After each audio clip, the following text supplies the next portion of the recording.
할렐루야. 이 시간 다 함께 일어나셔서 우리 성도님들 좀 교제하셨으면 좋겠습니다. 잠깐 인사 좀 하시고 오늘 저녁에 말씀 전해주신 목사님 소개할 텐데, 먼저 성도님들 한번 그런 또 나눔, 한 주 동안 어떻게 지내셨는지 축복하며 귀한 교제의 시간이 있기를 소망합니다.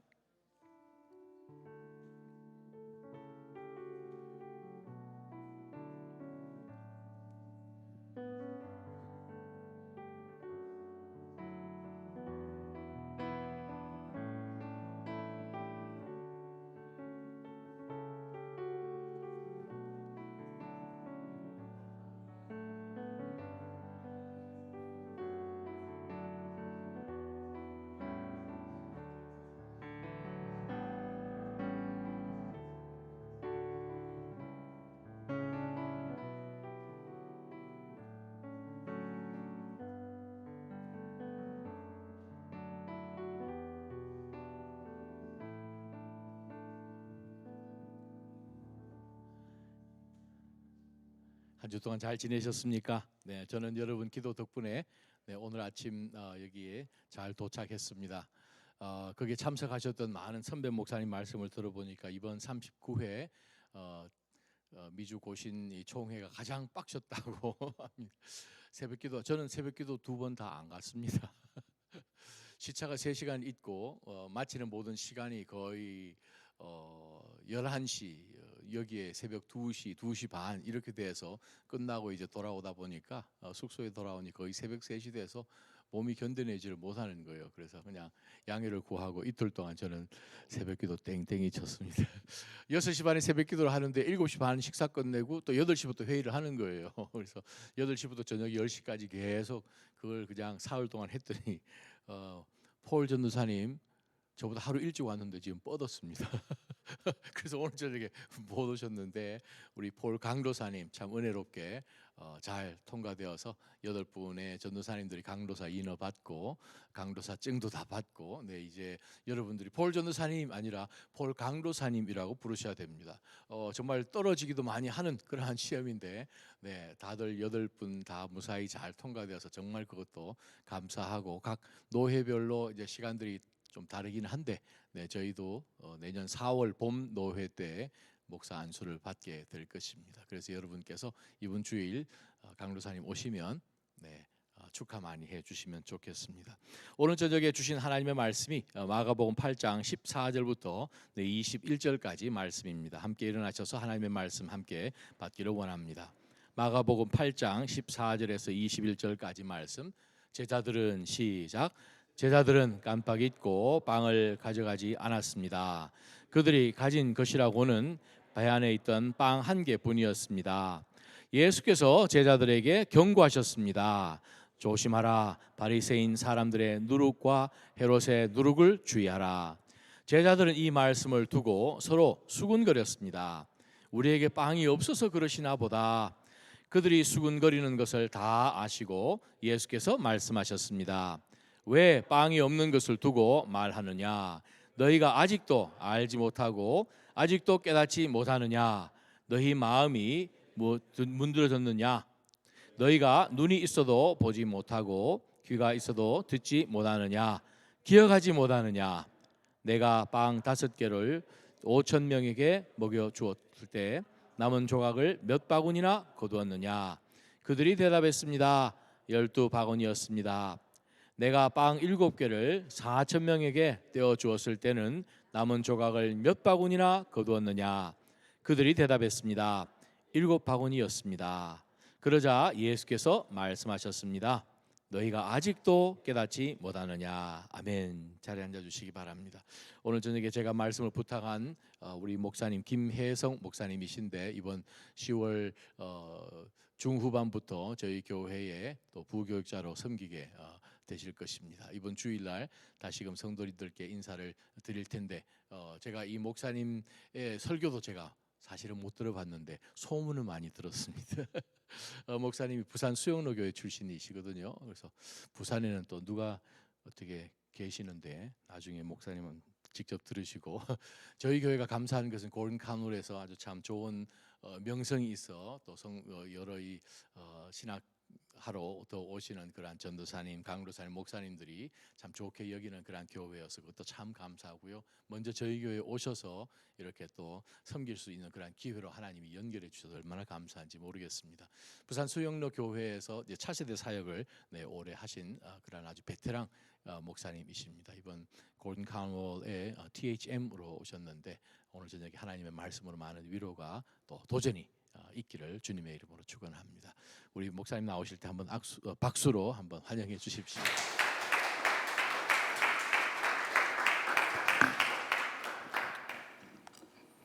네, 만나서 반갑습니다. 네, 부족한 사람을 이렇게 거하게 소개해 주셔서 몸둘 바를 모르겠습니다.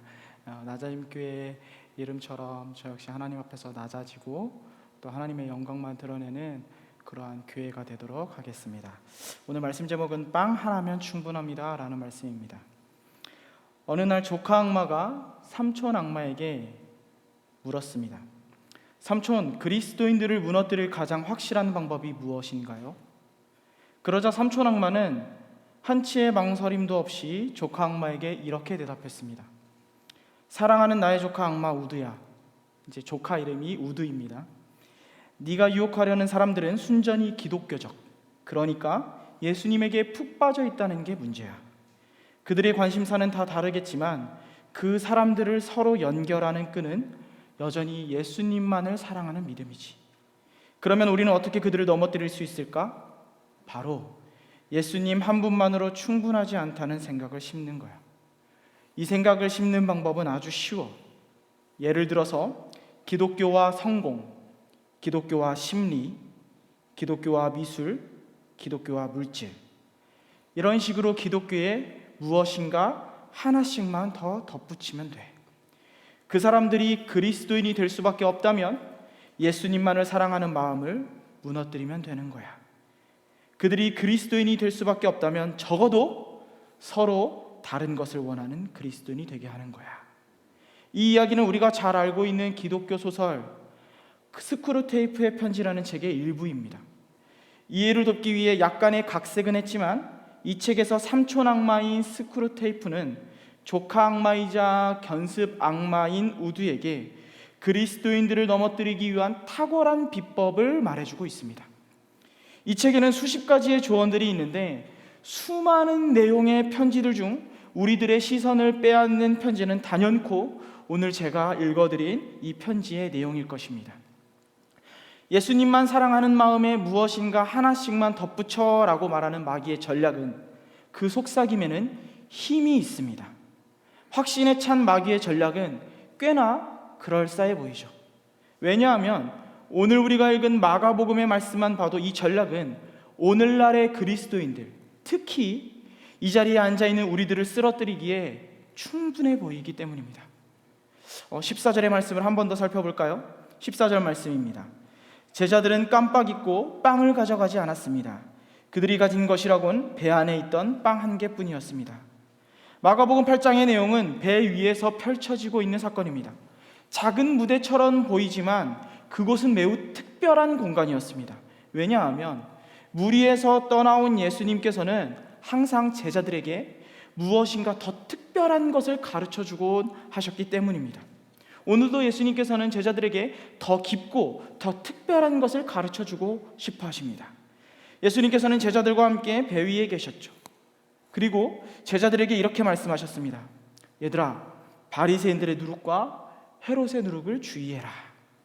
비록 저는 이렇게 부드럽게 이야기했지만 우리말 성경은 그 당시 예수님의 감정을 잘 드러내고 있습니다. 조심하라.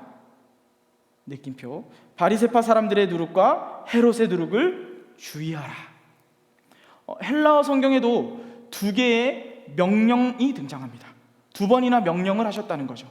조심해라, 삼가라. 예수님께서 두 번이나 조심하라고, 주의해야 한다고 명령하신 누룩이라는 것이 대체 무엇일까요? 먼저 누룩이란 본질 그 자체로 빵에 넣는 발효제입니다. 부풀어 오르게 만들고 커지게 만듭니다. 이 이야기를 듣고 제자들은 수군거리기 시작했어요.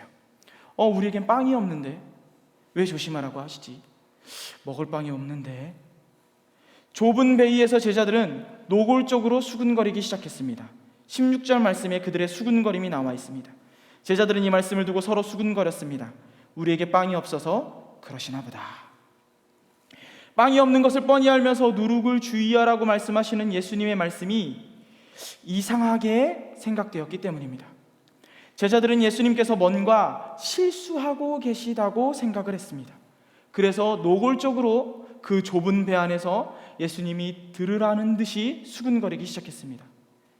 이렇게 수군거리는 제자들을 향해 예수님께서는 무엇라고 말씀하고 계십니까? 예수님께서는 수군거리는 제자들을 향해 꾸짖으셨습니다. 21절 말씀입니다.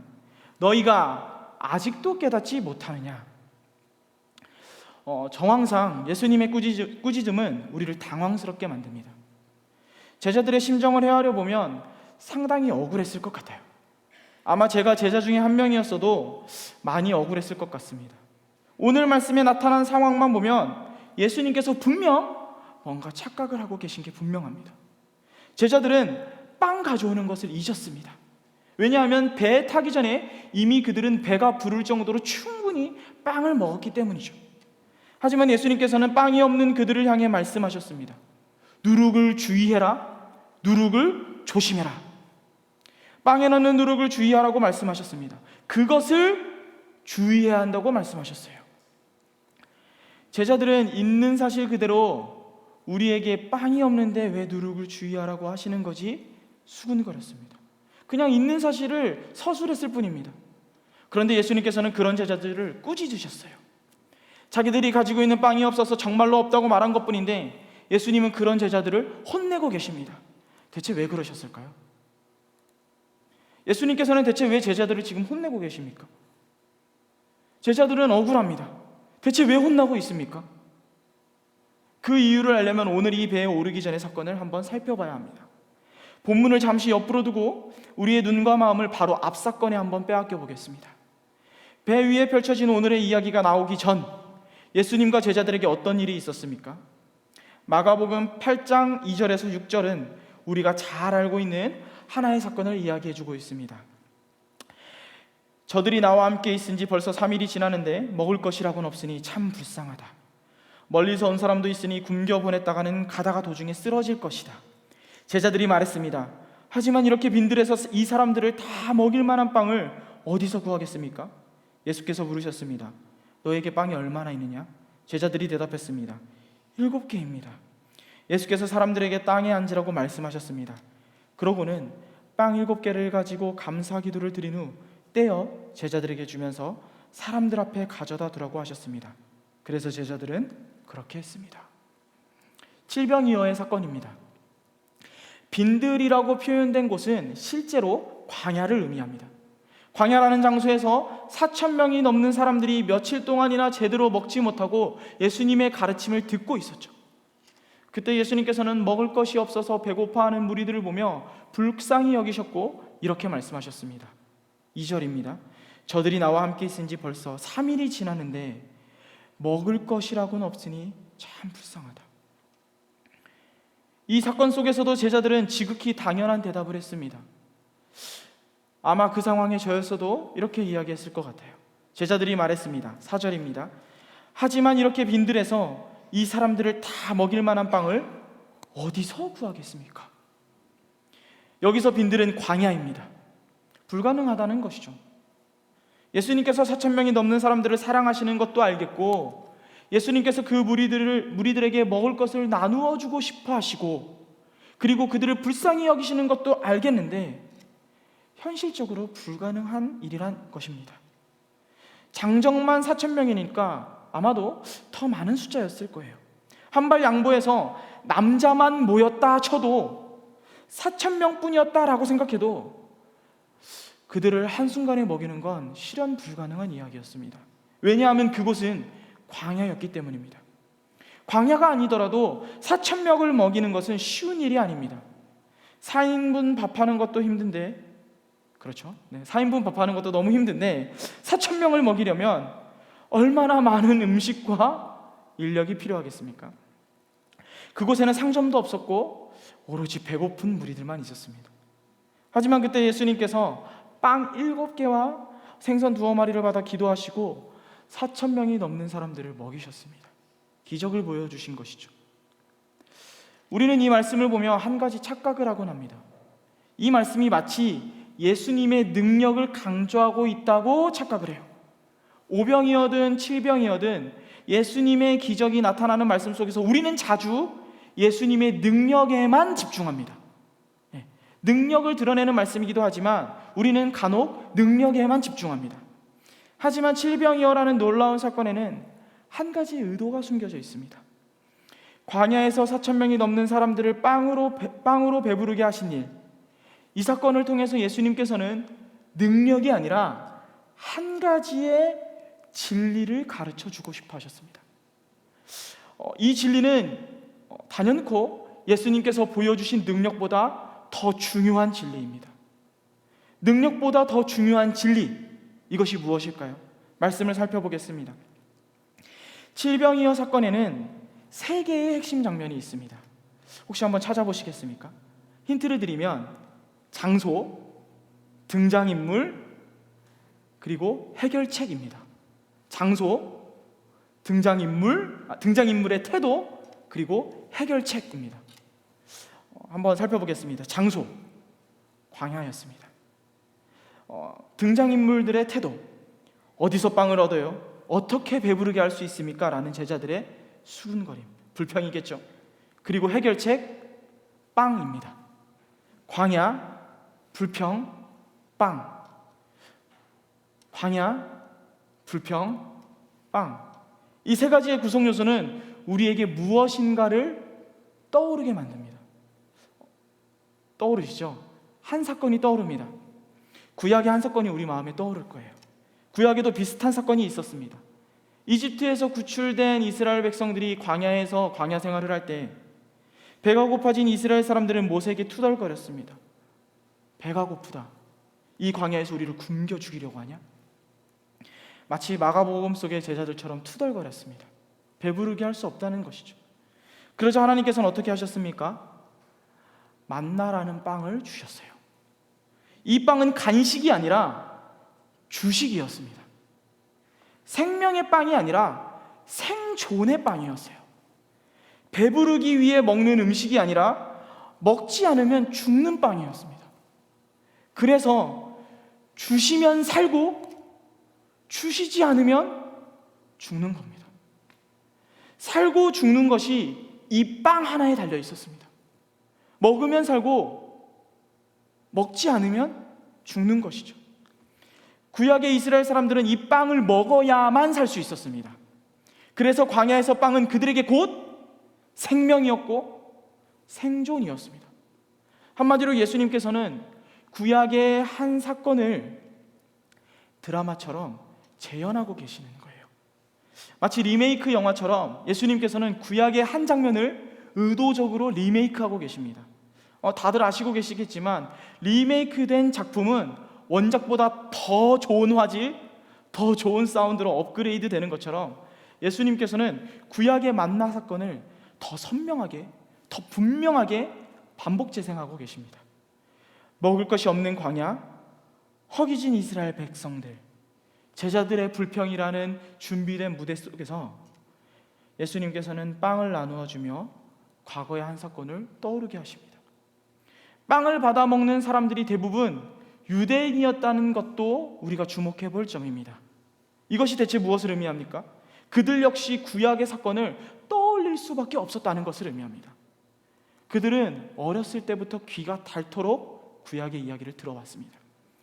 외우고 읽고 배우고 쓰고 들어온 이야기가 구약의 이야기예요. 당연히 그 이야기가 생각났을 겁니다. 이거 우리 부모님께서 해주시던 이야기랑 비슷한데, 나 이거 토라에서 본 것 같은데, 그때랑 분위기도 상황도 해결책도 너무 비슷하잖아요. 그때 예수님께서는 자신의 손으로부터 빵을 나눠주셨습니다. 그리고 한 가지 진리를 가르쳐 주셨어요. 내가 생명의 빵이라.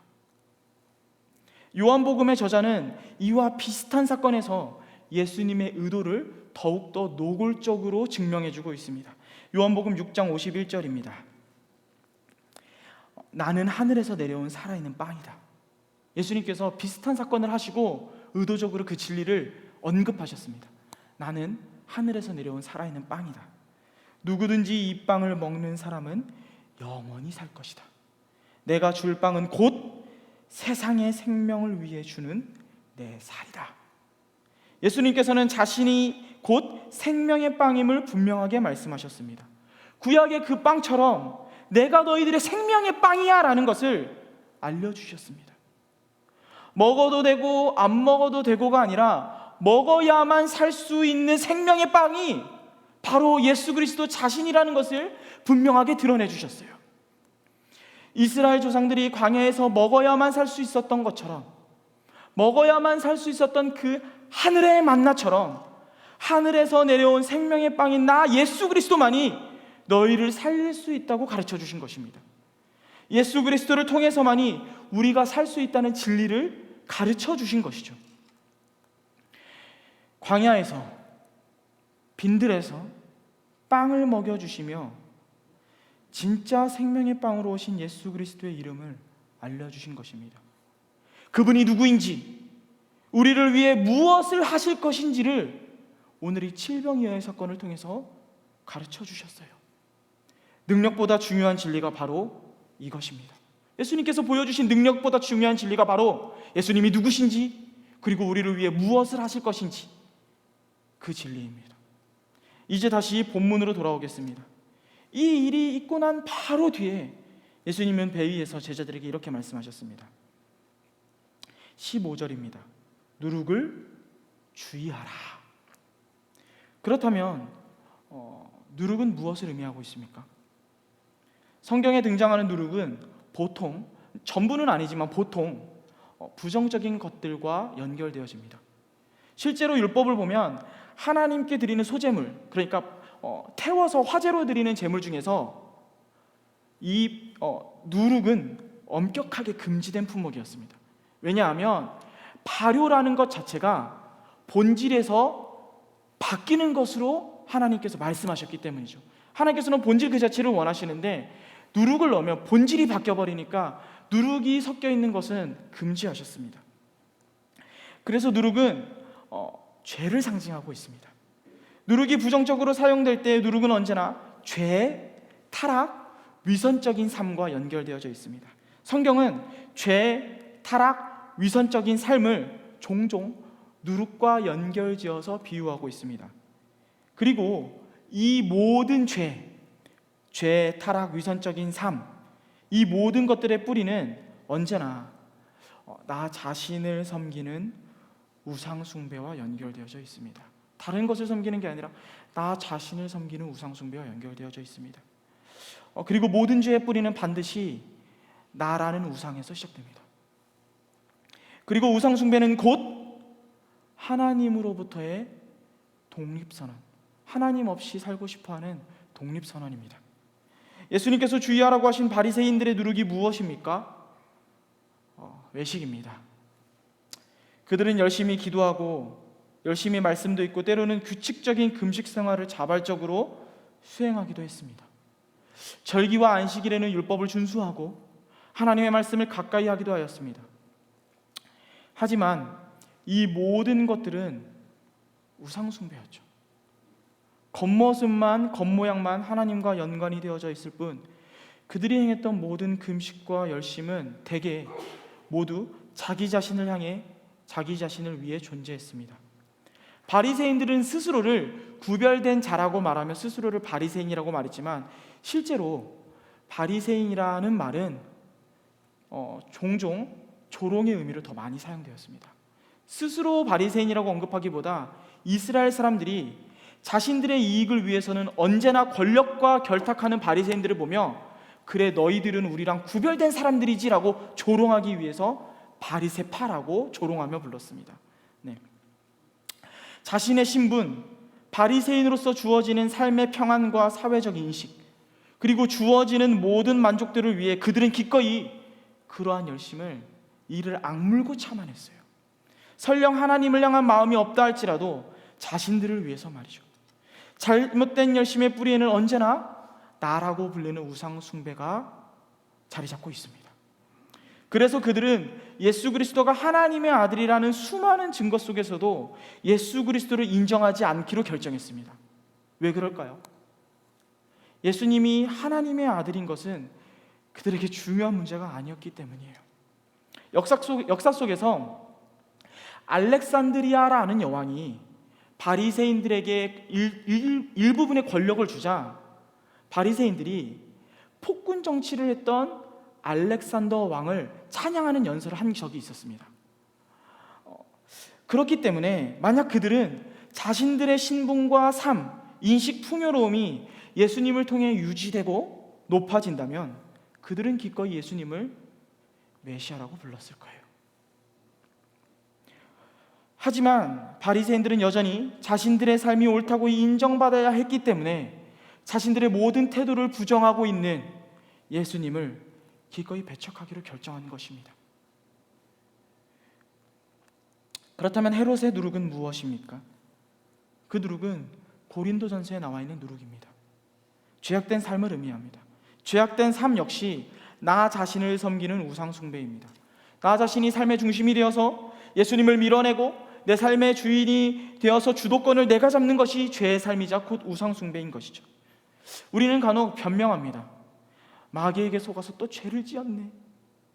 마귀에게 넘어져서 또 죄를 짓고 말았네. 하지만 한 신학자는 그것이 우리들의 위대한 변명이라고 말합니다. 마귀도 아마 억울할 거예요. 왜냐하면 생각만 심어졌는데 실행을 한 건 결국 우리들이거든요. 그리고 그 실행의 깊은 뿌리에는 언제나 하나님보다 무엇인가 커져버린 우상 숭배가 자리 잡고 있습니다. 하나님으로부터 독립하고자 하는 나라는 존재가 있는 것이죠. 그렇기 때문에 예수님께서는 신앙의 누룩을 주의하라고 말씀하셨습니다. 하나님보다 내가 더 커져버린 신앙, 하나님을 밀어내고 다른 것을 선택하는 신앙, 하나님 중심이 아닌 바리새인과 헤롯처럼 명예, 돈, 성공, 타협과 같은 다른 것들을 교묘하게 덧붙이는 신앙, 결국 하나님은 온데간데 없고 나 자신이 중심이 된 그리스도가 빠져버린 신앙, 아무에게도 들키고 싶지 않은 나만의 우상을 지키기 위해서 그리스도를 2순위, 3순위로 밀어내는 신앙, 그것이 곧 예수가 말씀하시는 누룩입니다. 손익을 따져서 언제든 예수님을 밀어낼 수 있는 신앙, 계산기를 두드려서 손해보지 않을 정도로만 말씀에 순종하고 세상이 변했다고 변명하며 모두가 이렇게 산다고 타협하는 신앙, 나의 삶이 위협받는다며 기꺼이 예수님을 부정하는 신앙, 예수님 말고 다른 것을 함께 추구하는 껍데기만 남아버린 가짜 신앙, 예수님은 그런 것들을 보며 말씀하셨습니다. 누룩을 주의해라. 이때 제자들의 반응이 어떠했습니까? 16절의 말씀입니다. 제자들은 이 말씀을 두고 서로 수근거렸습니다. 우리에게 빵이 없어서 그러시나 보다. 우리에게 빵이 없어서 그러시나 보다. 제자들은 긴급하게 회의에 들어갔습니다. 우리에게 빵이 없는데 왜 그러시지? 그들은 이미 칠병이어의 기적을 본 사람들입니다. 이렇게 고민하면 예수님께서 무에서 유라도 창조해내실 줄 믿고 있었어요. 하지만 당연해 보이는 제자들의 고민은 대단히 모순적입니다. 그들은 여전히 누룩의 사람들이었어요. 말씀을 자세히 한번 살펴볼까요? 말씀을 자세히 한번 살펴보겠습니다. 제자들이 머리를 맞대어 고민하고 있던 장소, 그 배, 그 작은 배 위에 정말 빵이 없었나요? 정말 빵이 없었습니까? 우리는 14절의 말씀을 주의 깊게 다시 살펴보아야 합니다. 제자들은 깜빡 잊고 빵을 가져가지 않았습니다. 그들이 가진 것이라고는 배 안에 있던 빵 한 개뿐이었습니다. 그들은 빵 가져오는 것을 분명히 잊었습니다. 빵이 없었어요. 그들에겐 빵이 없었습니다. 하지만 그들에겐 빵이 있었습니다. 비록 제자들은 깨닫지 못했지만, 제자들의 육신의 눈으로는 볼 수 없었지만, 훗날 예수 그리스도의 죽으심과 부활하심을 경험하고 성령에 감동된 마가가 과거를 회상하며 그곳에 분명 빵 한 개가 있었다고 말하고 있습니다. 보이지도 않고 만져지지도 않지만 제자들 곁에 그 배 위에 빵 하나가 분명히 있었다고 말하고 있습니다. 제자들은 가져오기를 잊었고 제자들은 없다고 말하지만 그곳에 분명 빵 하나가 있었다고 말하고 있습니다. 제자들이 보지 못했던 빵이 무엇입니까? 생명의 빵, 예수 그리스도입니다. 비록 그 빵은 실제로 먹을 수 있는 빵은 아니지만 우리를 위해 선택하신 십자가 그 위에서 찢기신 사랑으로 우리들의 죄를 덮고도 남는 생명의 빵입니다. 비록 그 빵은 우리들의 손으로 만져지지는 않지만 우리 곁에서 우리의 모든 눈물을 딱 닦아주시는 빵입니다. 빵 한 조각 가져오기를 잊어버린 허무한 우리들의 인생에 찾아오셔서 내가 너의 이름을 내 손바닥에 새겼다고 말씀하시는 빵입니다. 잡고 일어설 빵 한 덩이조차 없는 비참한 인생이라 할지라도 여전히 우리의 모든 고난을 집어삼키며 볼지어다 내가 세상 끝날까지 너희와 항상 함께겠다고 약속하신 빵입니다. 텅 빈 배 위에 있던 하나의 빵은 우리의 모든 슬픔을 위로하시고 모든 눈물을 닦아주시는 생명의 빵 예수 그리스도입니다. 예수님께서는 이미 자신이 생명의 빵이라고 수도 없이 말씀해 주셨어요. 그리고 누룩을 주의하라고 말씀하셨습니다. 하나님을 밀어내고 자기 자신을 주인으로 삼는 죄악된 인생, 하나님을 믿는다고 말하지만 자기 자신을 위해서 성공, 명예, 돈, 건강 등을 기독교의 이름 아래 하나씩 추가하는 위선적인 신앙, 자신을 위한 삶이지만 예수님의 영광을 위해서라며 포장하며 그럴싸하게 타협하는 믿음, 하나님과 예수님의 영광은 온데간도 없고 어느덧 자기 자신만 남아버린 신앙, 모두가 이렇게 산다고 말하며 첫사랑을 잊은 신앙, 예수 그리스도로 충분하지 않다고 말하며 무엇인가를 하나씩 덧붙이는 껍데기 신앙을 주의하라고 말씀하셨습니다. 하지만 제자들은 여전히 먹을 빵을 찾고 있습니다. 주님 한 분이면 충분하다는 대답을 원하시는 그분 앞에서 죽기 위해 이 땅에 오셨고 죽기 위해 살아가시는 그분 앞에서 여전히 그 빵을 찾고 있습니다. 예수님은 우리로 충분했습니다. 넘어지고 찢기고 죄로 얼룩덜룩한 우리일지라도 그분은 우리로 충분했어요. 죽음까지 순종하실 정도로 우리로 충분한 그분 앞에서 제자들은 여전히 빵을 찾고 있습니다. 다 없어도 생명의 빵인 내가 너희들의 곁에 있는데 이것 하나면 충분하지 않니? 그렇게 묻고 계신 그분 앞에서 주님이면 충분하다고 대답하지 못하고 다른 빵을 달라고 구하고 있습니다. 왜냐하면 제자들은 예수님을 통해 무엇인가 하나씩 한 자리씩 가지고 싶어 했기 때문이에요. 그래서 제자들은 여전히 먹을 빵을 찾고 예수님께 먹을 빵을 은근히 요청했습니다. 하지만 이러한 제자들의 모습은 우리들의 삶과 닮아 있습니다. 우리들의 신앙과 닮아 있어요. 생명의 빵이신 예수 그리스도 앞에서 빵이 없다 말하며 빵을 찾고 빵을 요구하는 제자들의 모습은 우리들의 모습입니다. 하나님보다 자기 자신이, 자신의 삶이, 나의 이름이 더 커져서 예수님이 우리의 구원자인지 아닌지는 중요하지 않고 자기 이득에 손해가 오면 기꺼이 예수님을 밀어냈던 바리새인들의 모습이 저의 모습이고 우리들의 모습입니다. 예수님께서 곁에 계신데도 그것으로 만족하지 못하는 삶, 예수님의 이름 아래 한 가지씩 추가 사항을 요구하며 그것들을 더 갈급해하는 신앙, 누룩처럼 부풀어져 버린 껍데기만 남은 신앙, 배 위에서 수군거리던 제자들의 모습이 우리들의 모습일지도 몰라요. 이 말씀을 마주할 때마다 한 사건이 떠오릅니다. 결혼 4년 차가 되었을 때 하나님께서 우리 부부에게 자녀를 주셨습니다. 자녀를 위해 임신 사실을 안 때부터 일기도 썼고 태교에 관련된 갖가지 신앙서적과 여러 가지 책도 있고 매일매일 잠언도 읽어주고 찬양도 불러주고 했어요. 정말 잘 키워보고 싶었습니다. 그러던 어느 날 검진을 하러 갔는데 초음파실에서 이제 남자는 바깥에 있어야 되거든요. 아무 소리도 들리지 않는 거예요. 그리고 벽너머 사이로 의사 선생님의 한숨 소리가 계속 이어졌습니다.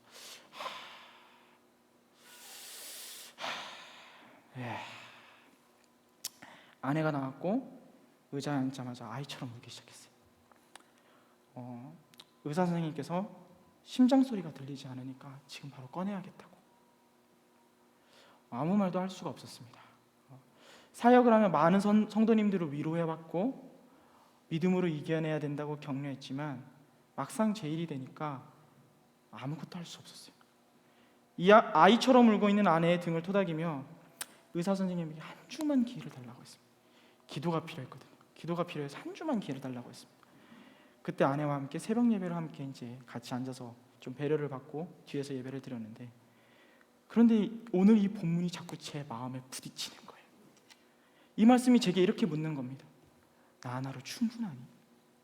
생명의 빵 예수님은 여전히 나와 함께 하시는데 그 이유 하나만으로 여전히 나는 충분한가? 솔직히 말씀드려서 그렇다고 기도할 수가 없었어요. 솔직히 말해서 예수님 한 분으로 충분하지 않았거든요. 이 문제를 해결해 주셨어야 했어요. 주님도 있고 내가 간절히 원하는 이 문제도 해결해 주셔야만 충분할 것 같았어요. 그런데 그때 하나님께서 말씀으로, 다른 것이 아닌 말씀으로 우리 부부를 다시 깨트리셨습니다. 시편 23편 1절 말씀이었는데요. 여호와는 나의 목자시니 여호와 로이 내게 부족함이 없으리로다. 어느 날 여호와가 나의 목자시고 나와 함께 하고 계시다는 그 말씀 한 줄이 말씀 그대로가 고백이 되었습니다. 상황도 보이지 않고 고난도 보이지 않고 세상과 나는 간대없고 주님만 보이던 새벽에 이런 고백을 했습니다. 하나님, 내게 부족함이 없습니다. 부족함이 있는데 부족함이 없어요. 당신이 나의 목자이십니다. 그거 하나로 충분합니다. 다행히 태어났습니다. 태어나서 아이 이름도 로이인데요. 먼 훗날 이런 일이 또 일어난다면 그때도 당연히 주님 한 분이면 충분하다고 고백할 자신은 없어요. 없습니다. 뼈를 깎는 아픔이었거든요. 그런데 결국 이 말씀 앞에서 깨질 것 같아요. 왜냐하면 말씀이 우리를 다시 살리기 때문입니다. 말씀이 우리의 상황을 이기기 때문이에요. 말씀이 나 자신을 덮어버리기 때문입니다. 예, 주님 한 분이면 충분합니다. 믿음의 동역자 여러분, 예수님을 처음 만난 날을 기억하십니까? 그날 우리들의 모습은 어떠했습니까? 의지할 빵 하나 없는 인생, 잡고 일어설 빵 한 덩이조차 없어 터덜터덜 살아온 인생의 벼랑 끝에서 우리는 예수님을 만났습니다. 그곳에 예수님께서 찾아오셨습니다. 용서받을 기대도 하지 않았고 용서받을 마음도 없었던 죄인 중에 괴수 같던 그 밑바닥 인생에 사랑이신 그분께서 찾아오셨습니다. 우리로 충분해서 예수님께서 그곳까지 찾아오셨습니다. 받으라, 이것은 내 몸이다. 세상과 나는 간 곳 없고 그날 우리에겐 구속한 주만 보였습니다. 예수면 괜찮습니다. 내 삶에 고난이 오고 이해되지 않는 상황을 만난다 할지라도 당신이면 충분합니다. 예수가 내 삶의 전부입니다. 주님을 위해 살겠습니다. 이것이 그날 우리들의 첫사랑의 고백이었습니다. 하지만 그러한 찬양의 고백이 무색해지는 인생의 날들이 있습니다. 예수로 충분했던 시간도, 예수로 충분하고 싶은 소망도 보이지 않는 꺾여져 버린 인생의 시간들이 우리들에게 어김없이 찾아옵니다. 이때 우리는 주님의 다른 것들을 우리의 신앙에 하나씩 덧붙이곤 합니다. 주님, 이것이 필요합니다. 필요합니다. 주님, 상황이 나아지는 것이 필요합니다. 주님의 다른 것들을 하나씩 덧붙이며 그것이 기독교인 것처럼, 기독교는 꼭 그래야만 하는 것처럼 예수님이 전부가 되지 못하는 기도를 더 자주, 더 많이, 더 깊이 하곤 합니다. 그럴지라도 예수로 충분하다가 아니라 하나님, 저처럼 이것도 해주셔야 충분합니다. 하지만 오늘 말씀은 우리에게 묻고 있습니다. 정말 나 하나면 충분하니? 수십 번 인생의 어려움이 찾아오고 내 힘으로 안 되는 문제 앞에서 수백 번 주저앉아 있을지라도, 낭떠러지 앞에 선 것 같은 인생의 끝자락이라 할지라도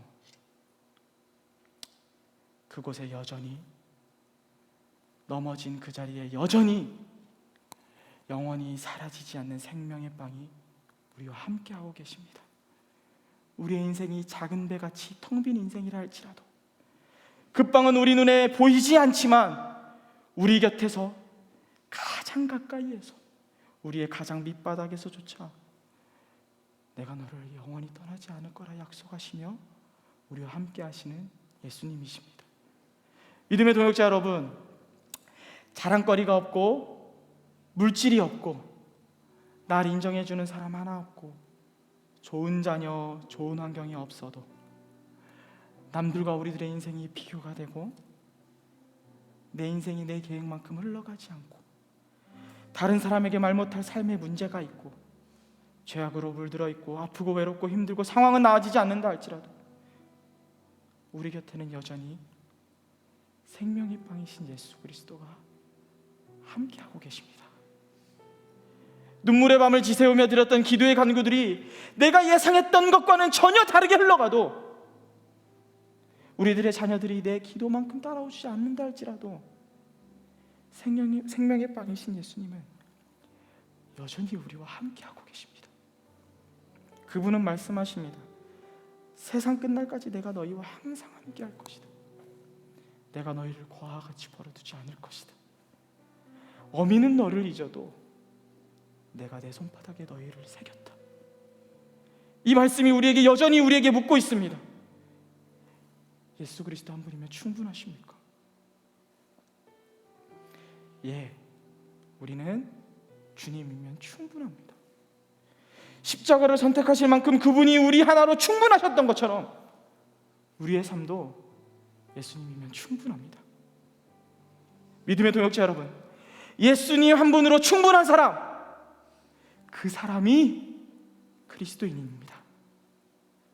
마귀조차 감히 넘어뜨리지 못하는 사람, 예수로 충분해서 넘어지지 않는 사람, 그 사람이 바로 예수로 충분한 사람, 그리스도인입니다.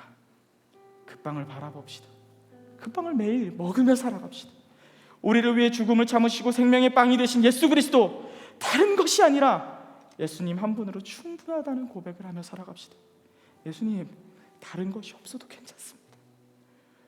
생명의 빵 하나, 예수님만 계시면 부족해도 부족하지 않습니다. 슬퍼도 슬프지 않습니다. 예수님이면 내 삶은 충분합니다. 주님은 오늘도 우리에게 이렇게 약속하고 계십니다. 요한복음 6장 35절, 내가 바로 생명의 빵이다. 내가 바로 생명의 빵이다. 내게 오는 사람은 결코 배고프지 않고 나를 믿는 사람은 결코 목마르지 않을 것이다. 이 시간 함께 찬양하겠습니다. 충만이라는 찬양 함께 찬양하겠습니다.